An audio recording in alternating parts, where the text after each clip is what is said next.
এই যে 2-1টা ডিম বাইরে পড়ে রয়েছে, বাইরে পড়ে থাকবে, কারণ আমার হাঁস বেশিরভাগ ভাষাতে ডিম পারে, মানে ওরা ভাষা কইরা কইরা ডিম পারে। 2-1টা ডিম এই যে বাইরে বাইরে থাকে আর কি।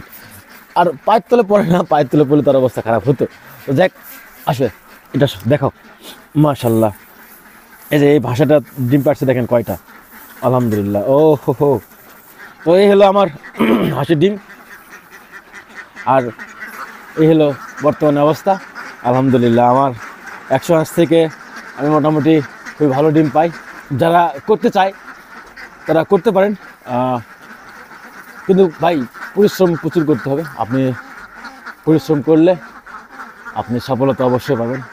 আপনি যত কষ্ট করবেন, ইনশাল্লাহ এই কষ্টের ফল কোনোদিন বিফলে যাবে না। কারণ কষ্ট করতে হবে, কিন্তু ঠিক জায়গায় করতে হবে, তাহলে আপনি সফলতা অবশ্যই পাবেন ইনশাল্লাহ।